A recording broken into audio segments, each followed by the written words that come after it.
Dugay Province churches. Amen. Salamat sa Ginoo sa pakigambitay sa mga inyong na-enjoy sa book and Brand. God's name and God's book. God's name and God's book. Amen. So, praise the Lord, nakita na to ang goal sa Ginoo. And kita sama niya mga igsoon. And magamit alang sa iyang pamatigayon. We are in the process na muagi o pagbuak sa pang failure para ma-enjoy na to ang Ginoo sa ilabihan mga igsoon. And so praise the Lord. Ang mga overcomers nagabi na o kalistanan, kakapisan, kapakyasan, pero dunay blood of the Lamb. Dunay grasya nga igo sa Ginoo. Ang failures, gigamit sa gamiton sa Ginoo, itugot sa Ginoo, para ma-humble ka o maka-enjoy ka niya ng grasya. And ang grace, mo i-supply, mo i-strengthen, mo empower, aron may makaabot to ang goal, makaabot sa goal sa Ginoo mga igsoon. And salamat sa Ginoo mga igsoon. Ang people of Roteta. Amen. Salamat sa Ginoo mga igsoon. Wala ko nag-expect nga indog rin. Actually, manong ko opisina, mag-uniform ko. Sa motor dito sa palay na natulog. So, salamat sa Ginoo. Inyo ang topic is about failure. Amen. God is sovereign, even over our mistakes and failure. Amen. Salamat sa Ginoo. Sa gawas, kani mga tao mas successful kayo sa kinabuhi, dagan gila silang subayon nga books, mga author nga libro, isa na mga sikat nga author, basahon nila sa kamahalang books. Alito na nila para mo success gid sila. Mga templates, mga formula, mga formats sa pagi nila para mo success sa kinabuhi. Pero sa pahiuli sa Ginoo, wala tagi-dasing ana. Gani gi-encourage ta nga mabuak. No? Si Moses nakaalagad siya sa Ginoo dili sa panahon nga kusgan siya, kundi sa panahon nga dugmok na si Moses. Kita mga young people nata sa edad nga katong kusganon pa. Like Moses nga na pa sa Ehipto,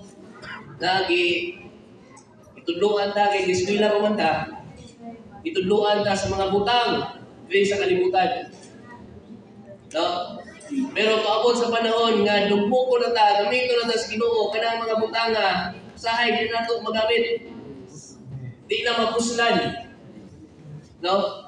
Tungod kay gusto ang Dios na mabuhat ta dili sigon sa atong kagalingon, kundi sigon sa kinabuhi nga atong kadawat. Unya kani kinabuhi mohamtong ni diha na. No, mapadayag na siya ingon nga atong kinabuhi. Nya mapadayag mahiusang mahimot ang hiniusang pagpadayag sa Dios. The more ka nga kusgan karon, the more ka maka atubang og mga failures. No, the more nang maningkamot, the more nang ma-frustrate. Kay dili na ang atong kinabuhi ingon nga Kristohanon. Unsay kinabuhi ni Kristo, mo'y atong ikinabuhi. Anang musunod niya, magdumili sa kaugalingon, mupasan sa cross ug musunod niya. That is why lahi gyud ta sa kalibutan mga igsoon. Labi na ang mga young people.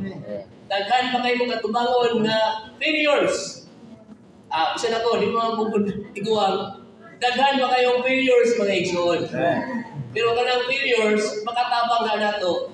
No? Aron maagayan ta sa kanato sa Dios. Amen. Dali ang hapog kay ato ang kasinatian, ganon kay ta, murag dili kita maagayan. Pero sa panahon nga nata sa walog nga kahintang, the more ang agay nga atong madawat may igsoon. Again, ingon ang igsoon, the Lord wala naging college na ito, kanunay na lang failure. No? Mapail ta mga igsoon tungod kay wala ta nag-deny sa atong kagalingon. Once na balo na ta mo deny sa kagalingon, di na nato na masinati lang, di nato na siguro outwardly makita nila nga murag nag-failure, but inwardly wala, nagaya ang sangkap nga atong nakatawa.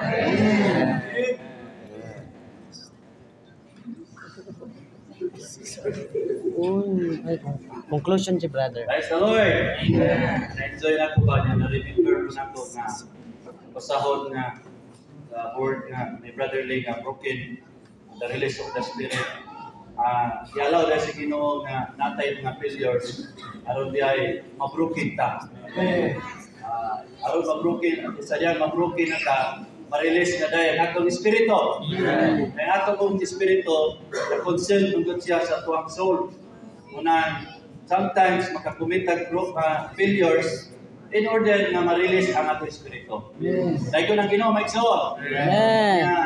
Sabi na sa itong pag-alaga, nagkakita mo yung people, kami nangalagad sa mga young people. So kita niya. Pasalamat pa si Ginoo kay nagkasig ako ng Ginoo na tuba. Sometimes ma-fail ta. Naayos sa kaistorya na tuntuman, siguro nakapalo na po ng uban. Sa tuwang labi na sa mga batan mo sa itong pagpangalagad, mga coordinators, makakumitaw failures, makakumitaw mistakes. Unya, maura ba ito'y balik-balik ko ni Satanas? Ano ito'y istorya? Ano ito'y duha kay Igsoon? Unya, ang manghod na dula-dula. Nalabayan man niya itong pato sa silingan. Then, ikaw namatay. Iyahang dagat siya, nakita mo siya sa magulang. Dayon, Patutin. dayon, sa diyan nakita sa magulang, sugo siya, pagkabo. Bisa dito. May nga man ito magulang, agpato. Dito, kabo siya. Sugoon mo siya, paglungag. Dito, agpato. Balik-balikon itong pato. Walang nahimo siya ulipon, walang nagproblema sa unsao, walang kunin. Nangayo siya pasaylo silingan. Niya, isugo mo siya sa magulang, panglampaso. Sa dili ko, ingon mo siya, agpato, ingon din siya sa magulang, nangayo akong pasaylo sa akong nasalat. Usahay ang failures na to, balik-balik ko sa Satanas. O nang dili ka kapadayon sa tuwang church life, labi na ni mga batanon, mga young people. Pagka-commit ang mistakes, pagka-commit ang failure, mga gagmay sala, balik-balik ko ng Satanas. Agkuan, Unang, paluyan kita. Dahil ko na Ginoo. Mag-confess lang ta sa Ginoo. Mag-confess ta niya. Ang Ginoo pitko na mapasaylo na to. Ang mga failures, i-allow niya. Aron duol pa ta niya duka. Aron siya makabuhat na to, then ma-release ang atong espiritu. Dahil ko na Ginoo. Praise the Lord nga. Ito yung bidayang failure sa ato may son. Aron nga, mahimo po tang makaduo nila sa Ginoo may son. Hindi man po mahimo nga, sige na ta kadaog. Kaya once pa nga sige na ta kadaog, mahimo na nato makalimtan ang Ginoo may son. Mabot man, tuyo man sa Ginoo ang mga failure. Pero gamitin po ni Satanas nga mahimo kung tandog sa ato nga mahimo tang paluya may son. Kasi hindi brother, although Christian life, dili man siya, sige nga, always going up. It's always going up and down like so. Dili lang untang puro down, kundi mas mahimo pa untang mas mo up ang gini make so. Although failure may come, but i-take lagi nato si Christ na atong tinuod na kadaugan make so.